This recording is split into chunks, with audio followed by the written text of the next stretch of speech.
It costs $1,000 a week to go to Camp Mohawk.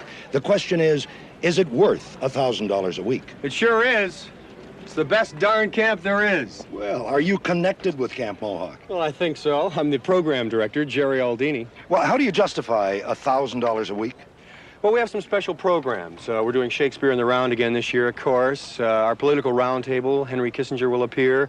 Yasser Arafat is going to come out, spend a weekend with the kids, just rap with them. That's amazing. And the kids wanted animals, so this year each camper will stalk and kill his own bear at our private wildlife preserve. Jason, would you have gone to a summer camp with Bill Murray? Without a doubt, I would have gone to summer camp with course. Bill Murray. All right, so I guess I'll let the cat out of the bag here. Jason Dean's back with us today. We're going to talk about summer camp, and we're going to try to cover it all. Let's do it. Yeah, we are. Let's go.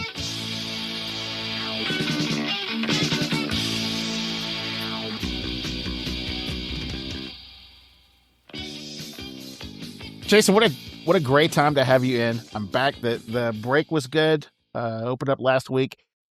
First of all, though, we need to cover last week's episode. Good night. Did we ever kick over an anthill with that one? I got comments all over about our delicious sandwich we talked about last week, and mainly people bemoaning restaurants that are just no longer with us. Yeah, I invited everybody, to, hey, message us or whatever. And we just got message after message of people just beautifully remembering all these places that are gone. Man, I got people pining over Burger Chef and Sambo's Shakey's Pizza. Good Lord, they need some kind of support group. Right. And we had three of my friends mention the Monterey House, including my dad. They had these little candies that they would serve at the bottom of your tortilla chips. And my brother and I have been on a quest for the last couple of years to find those. We finally found them yesterday as a result of this podcast. So it's just, oh my gosh. Yeah, it has just spurred so much nostalgia and so much wonderful memories of back in the day for us. I heard from Athena, the waitress that worked at Bennigan's, and she wrote me the nicest note. And just remembering things, and she would talk about, stockyards would close their cattle shows up there, and she thought she'd be able to get home and then in pile the Cowboys from Clinton. And so, she's slinging hash again, which, man, that's a great college job though. Those quarter horse guys and cattle guys have a little bit of money. So I bet the tips off of that type of deal were great. Yeah, that's true. Also, she mentioned another local Oklahoma City favorite. When Molly Murphy's would close for the night, they'd show up. Their wait staff and cooks would show up, and she said that was always a good time. That was the number one that was mentioned to me that people could not believe we didn't say anything about Molly Murphy's or Applewoods. So. Yeah, well, people in Vermont are bored with those, so I got a lot. Man, I got so many comments. There's evidently some diners up in New England that people are pretty been out of shape about. It's not there anymore. Yeah. Some West Coast guys were talking about some of the restaurants out there. It was just neat. And you sent me something earlier that really explains, one bite can take you back to, you're not, I don't know that we were missing the sandwich as much, although you can make a case for that sandwich. You could. But I miss being younger and being able to not only eat something at 1:30 in the morning, but keep it down and being with friends. And, I think there might be some of that to it. I think, what I figured out what mine was, and it was not paying is what I remember the most fondly. It was being out with my parents and just not paying for stuff. That one really brings a tear to my eye. Yeah. So. I'll link the episode to this one on the show notes. You can find it if you missed that episode. It brought them out of the woodwork, but that was a fun one to do. That was great. Yeah. All right, man. Let's do it. Let's do summer camp. Let's go. It's that time of year. Kids are there. Matter of fact, I hear you're got an empty place this week. We do. It's funny. A few weeks ago when you asked, hey, what do you think about an episode of summer camp? I went all in. And as a matter of fact, at that time on my dresser, I had a list packing my wife, who is a children's minister at our church, and the three oldest boys we have here, 2 15-year-olds and a 13-year-old, getting them ready to go. And they are there this week in Tahlequah, America at Burnt Cabin Christian Camp. So, man, I did my time. I never did Never did Tahlequah. As a young man, I did the RA camp, the Southern Baptist Church in McAlester, Oklahoma. Okay. That's a prison. Yeah, yeah, yeah. That was an experience. That was a very camp-like, big lodge, fire pits, canoes, the sailboats, the whole bit. It was a straight up boys camp, like a scout camp. Oh, awesome. And it was so cool. But it was Christian focused. And I told you before that my mom's from the deep South, and my mom and dad are both from Mississippi. We were raised in a big Southern family. We just were in the outpost in Oklahoma because dad's job took us there. Mm-hmm. But I was raised by Dixie. And so mom would always cook this big breakfast, especially on Saturday. We'd have big breakfast biscuits, gravy, and sausage. And it was so good. And so they would generally just cook in the mornings before school. And all my friends would talk about these cereals. Well, we went to breakfast that first day in that lodge. Yeah. And every place setting on all those round tables all over that place had a little bowl of cereal or a little box of cereal in the bowl. And I would walk by the tables and they were all different kinds, stuff I'd never heard of. Yeah. It's like, this is cereal.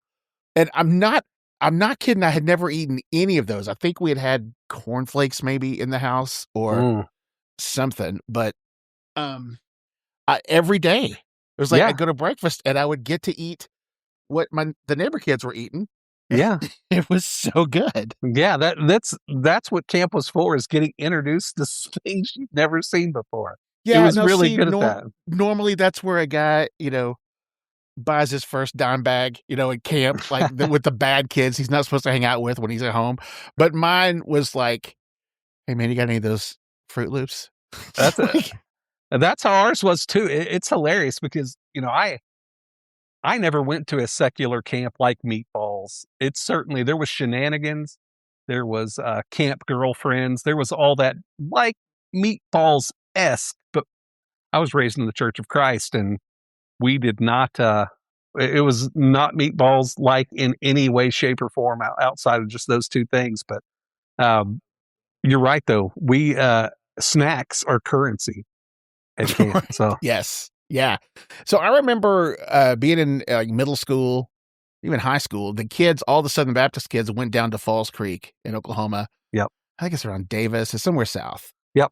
I never went. My sister went, but I never went to that one. So I went to a Methodist church growing up in the youth group, and we went out to a place called Aldersgate in Little Rock. And it was a camp for special needs kids, and I think adults. Where they could go and have a full camp experience with the pool and the lake and the lodge and all that stuff. But we went out there to work to build the place. Oh, okay. So no, not okay. Our days were, sorry. The camp was empty, which was so cool because we just had run of the place. It was huge. And we painted picnic tables, and I remember sledgehammers. Like they had all the big boys swinging sledgehammers, busting up rocks to throw in this ditch to build up this ditch. And like, it was really nice. It was really well done. They had a paver out there. And so we had a good time. It was a real camp experience, but we were there working. We had our sleeves rolled up. I had a rat tail. I had the Boz haircut, of course. Dude, and so did I, with the stair steps in the side. Yeah. Let's go. And so I remember the preacher's daughter, we were painting the tables, and she painted my tail. It was green. Awesome. It's really the only big memory I have of the thing. Well, Shave and cream fights. All I'm hearing from you is they bring you guys in early to set up the camp. That's literally the beginning of Friday the 13th, the horror movie. Yeah, it was desolate. It was just completely like at night. The lights weren't on, except in our cabins, and we just had one little area there. And we'd go to the pool. The pool was cool because it had a big ramp for wheelchairs, so you could just kind of roll in the thing. Yeah, yeah, that's awesome. That is so cool. Well, the camp I went to two growing up. One is Rock Creek, which is on Rock Creek out here in Norman, which honestly seemed like a million miles away. Yeah. Whenever I was a kid. And I started going first when I was about 5 because my parents were counselors there, and you just brought your kids back in the day. So we were cut loose. I was talking to Andy, who was my youth minister's son, who's just a year or two younger than me, and we just ran all over that place. And it it was a blast. I went there from about 1978, 79, all the way through about 1988, I think it was. So went there every year, and then went to Quartz Mountain Christian Camp down in southwestern Oklahoma after that. Beautiful. I've heard of that. Yeah, I never knew. So I had a camp experience like the Meatballs camp. And there was a very early episode of Free Nights and Weekends that I did about a Christian school that I went to in Moore growing up. Yep. Those bad kids went to camp one year, and I went to that thing. Oh, man, you would not have known it was a church camp. It was very, there's a lot going on there. It was funny because there were a lot of folks that did send their kids to almost like a 1 week rehab type thing, you know? Right. Yeah, some of those kids needed to be there. Yeah, some of them needed to be there, but you know, the kids go one of two ways. They either act like that kid or that kid, you know, somebody's changing. So you hope it's not the good kids going bad, but we had a few of those too. But I was a pretty spiritual kid even from day one. You know, it's funny because way back in the day, my brother went to camp. His first year he went to camp, he was in kindergarten, which I just cannot. You guys, it's shocking to me how we have the population on the earth has exploded. Certainly since they quit sending, you know, kindergartners to camp. My parents joke because they send him on a bus, you know, take care. He comes back a week later, they pop open his suitcase and everything is perfectly packed. The dude didn't touch a toothbrush. Of course not. Nothing. He's 5 on his own. And that just shocked me. We started going in about the 3rd grade when we could be campers. And that Rock Creek camp in Norman was very much to me like the Friday the 13th movie. I know, and all the scary camp movies from the 70s and 80s. So your brother's 5 years old at an out of town camp where your parents threw him on the bus, said good luck. Yes. And then they're back home with you and you're 4. Yeah. And so it's like, Jason, dude, you've got to learn how to set these bricks better in this mortar. You're in camp next year. You're growing up next year. It's your last year of childhood. Yeah, they're like the shingles on the roof are none of these are lined up right. And I'm like, I'm so sorry. Think you're ready for camp? No, you'll never make it a week on your own. I'm like, you're there by yourself. But it's funny because that camp that my wife and the kids are at this week is that exact camp my brother went to, you know, almost 50 years ago. But so much has changed and so much is still the same. Well, I looked at camps now. Camps still happen. It looks like that the biggest thing that's taken the bite out of camps are both it's kind of an exclusivity thing now. Yeah. They've kind of pressed themselves out, particularly the ones in the northern or upstate New York has some real, you know, equestrian camps, and there's still summer camps for that. But looks like the biggest thing that's taking the chip out is all the specialty sports leagues, travel ball, and you know the 7-on-7 camps for football. It's really taken away. It's chipping away at the summertime for kids. It has, and parents are having to make, you know, decisions on where they want to sink their money because those travel ball teams, it's expensive. And one of my sons that's away at camp this week, you know, the coaches don't like you missing. They bark at you. You know, now it's go time. You know, the football kicks up in about 6 weeks. Yep. So you got to get ready to go. But you're right. You know, a positive thing where my wife is, they have a record number of kids at the camp that she's at this week. So I thought that was kind of crazy. So that is cool. Yeah. So I looked up Aldersgate in Little Rock, and you know, back then it was kind of a drag doing some of that stuff, you know, working all day, but we had a great time, you know, and our youth pastor, I've mentioned him before. He does the music on the podcast here. I was so fortunate to have him as a youth pastor, and he did a great job there. And his predecessor, a guy named Bob, that I think they went 1 year together too. Anyway, it was all really well done, but looking back on it now, I went to the website and I looked at some of the pictures, and I see some of the things actually we had a hand at putting together. And you see these kiddos out there that, you know, in wheelchairs or just other disabilities. Like, okay, I was pretty good use of a summer. Yeah, absolutely. That's fantastic that you guys did that and you know, and you plug right in when you just have serving is just what you do. My grandpa used to say it's hard to rock the boat when you're rowing. And I Yeah. think that's so much for as far as Christianity and those things go. We worry about so many things that don't matter, but when you can teach somebody, especially that young, to serve, like this is what it's about, other people. Nobody's coming here to worship you there, Johnson. Get in here and serve somebody. You know, that's Right. what I believe it was the modern poet Robert Ritchie that urged us to get in the pit and try to love someone. I think that sounds right. Yeah. Did your camps have the straight up like cabins? Like everyone that I'm talking about, I went to had either the A-frames or the old cabins, those slamming door that We the did. screen door. We did. We had, and they would each have about 12 beds in them. Yeah. And now this is Church of Christ, mind you. The boys are way over there. Oh yeah. And the girls are way over there. No doubt. Same And here. one thing that these kids now have never had to say is, I hope I have enough jeans for camp.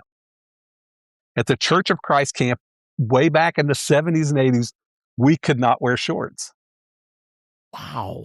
I know. And so you'd sit there and count, I've got 6 or 7 pairs of jeans to get out. And it's still 100 degrees in July in Oklahoma and Yes. humid.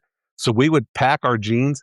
And then, we're Church of Christ. We don't have any patron saints or any of that. But in the year of our Lord, 1984, a wonderful invention appeared. Do you remember jams? I do. If there's ever a statue erected at any one of these Christian camps, it should be of Dave Rocklin.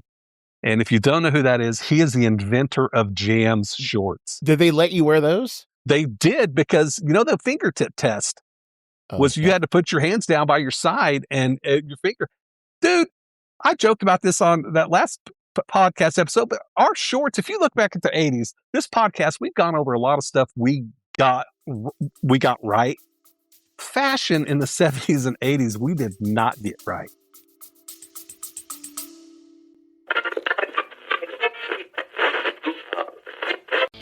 If you grew up when we did, chances are your best memories are sitting on a VHS tape somewhere. Birthday parties, family reunions, even that first camcorder Christmas morning. But those tapes don't last forever. That's where the Digitized Center comes in. They convert your old VHS tapes, camcorder tapes, reel-to-reels, photos, slides, smoke signals into high-quality digital files, so you can actually watch them again and again and share them with the people who matter. Don't let those moments fade away in a box in the attic. Not the people, the milestones, not the memories. Head over to thedigitizedcenter.com, check out thousands of 5-star reviews, and make the call to preserve your story. Use promo code FREENIGHTS for 60% off your order. That's FREENIGHTS for 60% off. Bring those memories back to life before they're gone for good. I hear old heads like my brother griping about 80s metal and look how they dressed. Yeah. Well, I bothered to open up a 1972 photo spread of Led Zeppelin. Yeah. With Jimmy Page's wizard outfit. Oh, yeah. And Robert Plant's mini, hip hugger jeans. Like, settle down. Well, you go back to the Dave Chappelle where he's talking about Prince. You know where you got that shirt, and it wasn't the men's department. It's that same kind of deal. But it's so funny because we were an absolute mess. We had our socks that went up to our knees and our shorts that barely covered anything. I'm going to tell you something. If I were there, you might see me in some Laura Petrie-styled capri pants down at the lake. Like, Scott's cutting quite a figure in those pants, and I would have because that's... Oh, it was ridiculous. But and you know what they didn't have? We didn't have air conditioning in any of the cabins. So not only... I don't know if we did. I'll tell you, a little portly fella who's been playing capture the flag for 3 straight hours will be moist. Moist, I tell you, by lunchtime, and he gets to go lay back in his cabin with no airflow. Oh, it's just... Did y'all get to go swimming? We did, but again, Church of Christ, so there's no mixed. The boys had their swim time, and the girls had their swim time, and I'm serious. Which, you know what? Now as an adult, as a kid, well, see, all right, we were an absolute mess, and I've talked about this, but my grandmother was staunch old school Church of Christ. I couldn't even mow her yard in shorts for fear. I'm telling you, I was apparently as a 10-year-old, a little portly 10-year-old, if people be eyeballing me, I guess, but no, the boys and girls, we had separate swim times, which makes sense to me as an adult. And we had to be covered up when you went to the pool and from. So yeah, we didn't, they called it no mixed So did y'all swimming is what they have called it. so my earlier camps, like the scout camp, we got like merit badges. It wasn't really a scout. It was through the church. But did y'all have like Yeah. butter churning and quilting bees? What did you do at that camp? Dude, it was a blast. I'm telling you, it sounds really like a barrel of monkeys. It was fantastic. My youth minister, a guy named Mark Hale, was just the best. And we played games. We had classes in the morning. You had the breakfast like you talk about. We always had pretty good cooks at ours. We had, then you'd have a class. Then there would typically be a game. You'd either split off into teams or, by different colored shirts or whatever it was. And then capture the flag was the mainstay because it was just such a great way to wear out 150 kids. But so, yeah, it was fantastic. The swimming was great. You always went to try to get some, I think that was some of the only bathing some of these folks did during the day, so you'd go and obviously, going back to my brother packing his suitcase and opening it and going, well, crap. But it was, I remember it being some of the best times in my life, so much so that I volunteered to go back as an adult. So the early camp that I went to, the one that was like the scout camp through church, I just remembered that was it was the coolest thing for a young boy. It was an all boys camp. And we go exploring, and you go to that big lodge that looked like it was cut out of a mountain. It was so cool. And, sunscreen that still let you sunburn, and the bug spray smelled like jet fuel. It was just, disposable cameras. Everybody had one of those. Yes. Tube socks. It was pretty good. But that camp, the very first day, I got stung by a scorpion, very Oklahoma. Yeah. And then I sunburned, like blistered sunburn, which is no big trick. I had a shirt on even because I knew I would sunburn. It's burned through the t-shirt. So yeah, it's the life of a redhead. No kidding. I've got 2 redheads at camp this week, and I've told you before, we don't even use 100-watt light bulbs in this house. No, you better not. But somebody's going to catch on fire. But especially doing that early in camp, you sunburn day 1. That's a week-long recovery. That's miserable. Yeah, they wouldn't let me go swimming like for the next 2 days, even though the cold water is probably going to feel pretty good to it. But I had blisters. It was terrible. That is crazy. That's the thing is if you got carved up by mosquitoes the first day or whatever, just try to go all week. I came back every year with strep throat because I just went so hard. We would go, and now looking back, I wonder if it has anything to do with hydration because there's not a water bucket. We drank Kool-Aid at lunch and dinner, and that was really all the hydration we did. I talked to you about this the other day. I looked up the word hydration. It wasn't even a word until after 2000. Yeah, I'm sure it wasn't. Because think about it.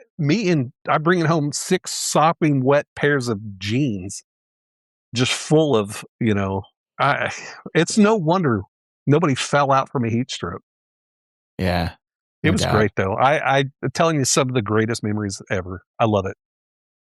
One of the highlights of Aldersgate when I was older is one year, we're already in Arkansas. Let's just head up north. We went to We went to Silver Dollar City before we came back.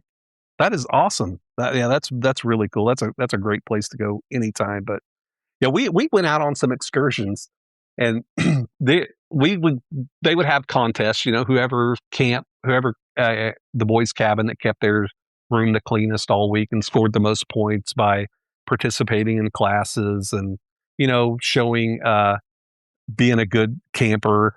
Bringing your Bibles, all that kind of stuff. They would keep points for those things. And at the end of the week, you'd get to go to a movie. We saw Ernest Goes to Camp as a reward for winning. Yeah. Yeah. You don't get to wear shorts. Mhm. You can't hang out with girls, and you have to watch Ernest Goes to Camp. Yeah. But Oh, I'll tell Lord. you a funny one. We went to Quartz Mountain my last 2 years that I was in camp, and that's down in outside of Altus. Anyway, our youth ministers and his wife had family that were worked in the Granite Reformatory, which is a pretty hardcore prison in southwestern Oklahoma. So one day we took a trip to the Granite Reformatory, and we're walking around. There's prisoners everywhere. We have to go through several doors to get in because it's a maximum security place. Anyway, there's this group of guys showing us around, and they're friendly. Well, we're idiots. I don't want to let you in too much, but if you haven't figured it out yet, I'm a moron. So Yeah, I get it. we're going up in our Jimmy Cagney voice, what are you in for? To the guys that are showing us around, Oh my God. And after the third person tells us murdering someone, we go over to our youth minister. I'm like, hey, Mark, these people have killed someone. He's like, yeah, these are the lifers. These are the folks that are in here for life. And I just remember getting, okay, well. And why were you there? Well, we were just touring it. And so that some of the lifers, it wasn't a scared straight program, I don't think. That's what I was getting at. Where they Because we were all pretty good kids that were in this thing. Anyway, we walked through the courtyard, and a friend of ours, I won't give his name out. Dude, I'm just imagining it now. Like, this kid's been using electricity. Yeah. We're gonna go scare him straight. Right. But we stepped on a guy that was in our group stepped on someone's foot. The guy's name was Wes, because I can picture him to this day. Anyway, so we're like, well, that was crazy. Then afterward, they gave us this big spiel, they gave us a Matt Foley-esque talk about, doing the right things and all these kind of things. So it was really interesting. Anyway, we get back, we're eating dinner, and you could see the road that led to this camp was forever long, and it was dirt and dust. And you could see a police car coming with its lights on and the siren going about 100 miles an hour. And they pull up and they said, hey, Wes, we found a note on his pillow. He's escaped, and he's coming to look for the kid that stepped on his foot. Oh my God. Right. Anyway, that year I had driven my own truck because they needed a truck to put some stuff in. So I'm throwing my stuff in. I'm like, I'm getting out of here. I'm not waiting. I've seen this movie. Anyway, yeah. So we it ended up, it was a joke, but it was a really good joke. But we had those things. We went one time and we toured, the OU's facilities when we were down in Norman. We had a lot of those excursions where we got to go do stuff too. Never to Silver Dollar City, but always to someplace like a reformatory or something like that. But it's a great memory. Yeah. Did yours have like a canteen, like a concession stand you guys got to go to? One of them did. Did they? The Aldersgate didn't, because, like I said, it was closed right. when we were there. So we were there at the opening the haunted. Yeah, you did.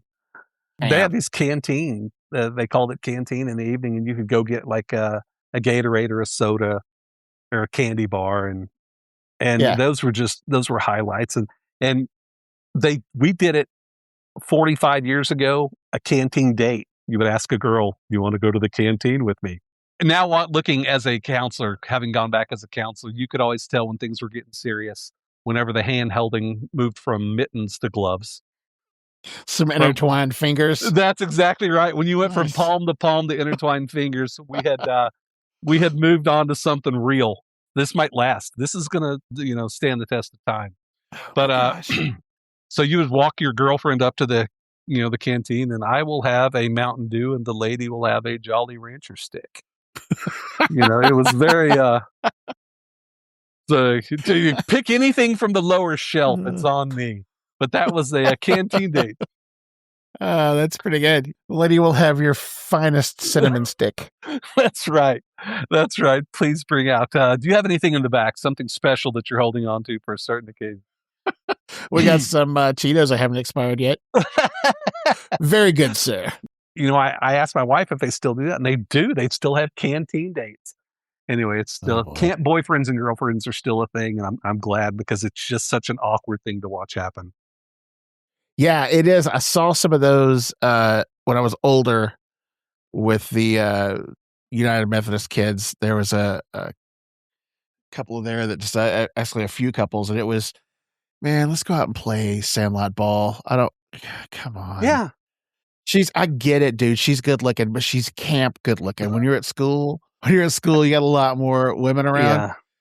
Just, like office hot and regular hot. Relative heat. It's different, Yeah. It's funny. My one of my 15-year-olds last year went, and I'm like, did you get a camp girlfriend? And he ends up getting a girlfriend that goes to our church. I'm like, that's not the deal.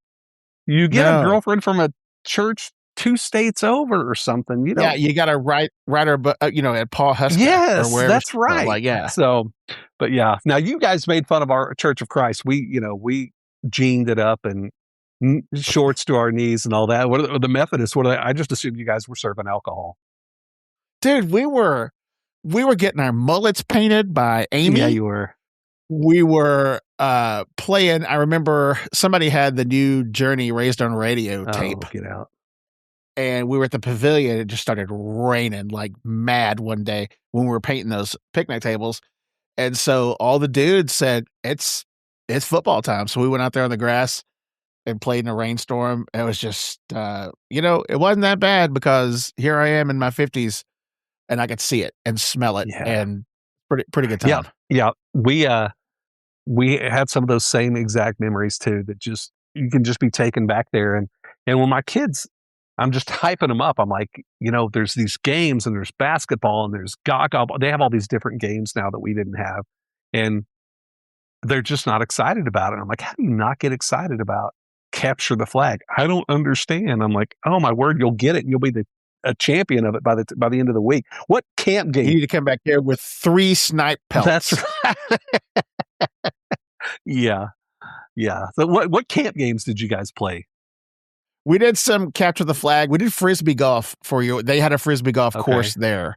Okay. And of course they were closer together and lower to the ground because they're in wheelchairs. So yeah, we dominated there, but it was, against other kids, that were walking around. So that wasn't, we weren't dunking on the kindergartners. I haven't been back in 10 years, but it's still going and it's still such a great time for them.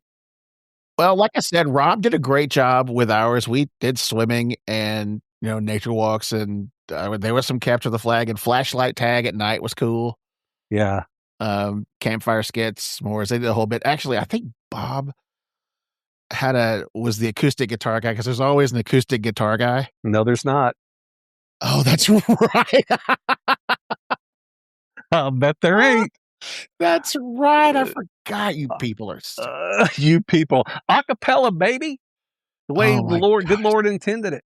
The good Lord said something about tingling cymbals and strings but psalms, that doesn't matter. We don't. So if you leave the Church of Christ, are they come hunt you down like Scientologists? No. They should. No, the beautiful thing about that, accountability is that somebody does come for you. But yeah, it's no, there's no, that you don't get jumped out like a gang. They don't beat you up or anything and make you give all of your. Have you suggested that? We need your playbook. It's not like you get fired from the NFL team. You should have, I'm not saying like a gang of vigilantes, but not far off from that. No one leaves. You can check out anytime you'd like, but you can never leave. I've heard that. Oh, that's funny. So did you get the overhead projector with transparencies during one of the talks? Every time. But now, it's funny. As a kid, yes. Now you go back and it's laptops and, you can, they're like, hey, man, I need your, when I would go, they'd say, hey, can you cover classes on Monday, Wednesday, Friday? I'm like, sure. So I, send me your files or whatever, and we'll upload them and have them ready to go. And it's so much easier now. I've got these Ross Perot charts and this old man weather stick. And I point. I don't That's right. That. And, something that they've done at most of the camps is day one, you sit down and you make a little bag, like a lunch sack, and you put your name on it and what cabin you're in and what family you're in, and then you hang it up in the mess hall and people can leave you encouraging notes and that kind of stuff. So, we always had pretty cool stuff like that they were doing that was encouraging. time to, in your quiet time, you could sit down and write somebody a note that had done something you appreciated or something like that. Well, So we painted each other's mullets green, so you we got painted our it, own but that's kind of stuff the to do. same thing, Kinda, yeah. But yeah, of course, it's the walk of shame to go up to your bag and see it empty, and then I wasn't really It's checking. like Valentine's Day for the ugly kids. It is. It's a prison mail call. Everybody was sitting out there kicking rocks when my bag's empty. But anyway, good times. Oh man. Well, it is a good time, and I'm better off for the experience. I'm glad I got to go. Me too. I will end it on this. The Methodists do a great thing. I think the Catholics do this too. There was a camp group called Chrysalis, which of course is the the caterpillar into the butterfly. Sure. And that's for school-aged kids, and it is an immersive long weekend, usually at a church building, for dudes your age to show up and learn how to be men, learn how to walk the faith. Cool. And they also do it for adults. I think it's called Emmaus, that the Methodists do. And again, I think it's Catholic roots as well. But they do such a great job for there. So they still exist. You got to go dig into them, find them. Look, the secular camps are great. I went to one year. Yeah. And I think the camp experience, I bet you some of it was just so authentic. I bet you it still exists. Yeah. The reason ours keep going is, and that they're still doing well is because it's just such a great time, and the friendships. It's funny. I went to a camp one year when I was probably 2012, I think, and there was a girl, and I'm like, I know this face. I know this person's face. And so I went up to her. I'm like, hey, what is your name? And she told me her name, and I'm like, is your dad this person? She's like, yes. I'm like, I grew up going to camp with him. And she ended up now she's one of my daughter's best friends, but just through going and making these friendships at camp, it's so fun and such cool memories. And you said you had a great youth director. We did too. And it was just such a cool time in your life to grow spiritually and make these cool friendships and just do some cool stuff, man. Yeah, that's true. And I've got friends there. One thing that was weird going back to church after a camp, a week of camp, is you'll see somebody that was in your group that you thought you knew, and now you lived with them for a week. Yeah. It's complete. Like you see him at church, like, oh, that guy, that's the guy that does that thing in the cabin. Yeah. That was weird. Well, but other parts were great too. You're like, that kid's super quiet unless you get him on a basketball court. That's true. And so there's a lot of those things that are brought out of people just by spending time with them and seeing somebody outside of church is, in sales, you got to get somebody out to lunch. You don't know anybody while they're sitting in their office, but you get them out to lunch and you can sit there and visit with them, and people come out a little bit and you get to learn about these people. And living with somebody a week surely does that. So it's great. That's true. Hey man, the last day of camp, particularly the ones where we were working, we were all exhausted and better off for it. Hugs everybody. It's a long. We took the church bus. It was like it was essentially the youth group bus. They called it, the bus's name was Clyde, and Clyde was good to break down at least once on a trip. And that first only on the way home. Yes. Oh God, we were so close. Yeah. Yeah. That first couple of nights in the cabins, I was with the senior high kids. The first year we were at Aldersgate, and so I was the youngest one in that group. And the preacher's kid, it's always a preacher's kid, dude named Deke.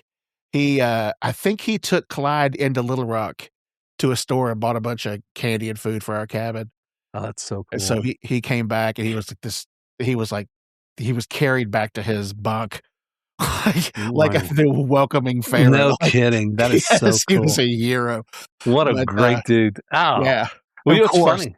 It's the pastor's kid. I think he was Special Forces later. I don't know why I think Army Ranger, but anyway. Just the coolest dude ever. It's funny. We have some of those counselors that those guys now I look and I'm like, oh, you're 4 years older than me.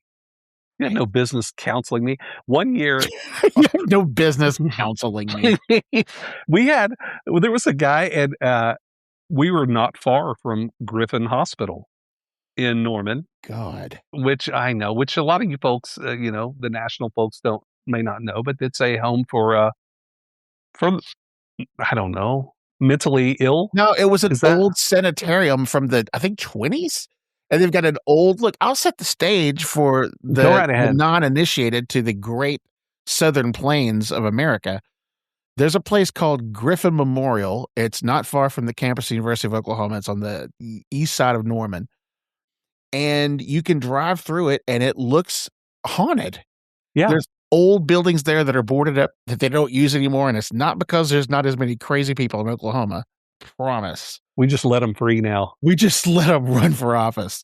So there's this old church, stained glass windows, and it looks like nobody's been in there in 20 years, and the whole place is just creepy and depressing, and you get there, and it just feels kind of heavy. Mm-hmm. And so I was there, maybe 15 years ago Yeah, you or were. so. No, I wasn't there. I was, Oh. oh God, I could have been. Like, I was driving through it, and a security guard pulled me over and said, "Hey, you can't just drive through here and take pictures." And I said, "Oh, I literally thought it was abandoned." And he said, "Yeah, there's people that live over in that building still." And I looked over there. I was like, "Gads, Yeah. sorry." Well, it was And fully I functional. certainly didn't want to embarrass anybody or Yeah. like expose anybody that was, thought they were Napoleon or whatever. Sure. But yeah. Well, there was 40 years ago that Joker was up and running, and we were right there close to it. And there more times than one did the cops come up and say, "Hey, we're looking for a couple of guys." And one night we rolled over. I rolled over in my bunk, and there was a guy looking right through our cabin, and we were the farthest cabin out because we were in the sixth grade. So when I wake up our counselor, I'm like, "Hey, there's a dude out here," freaking out like you do.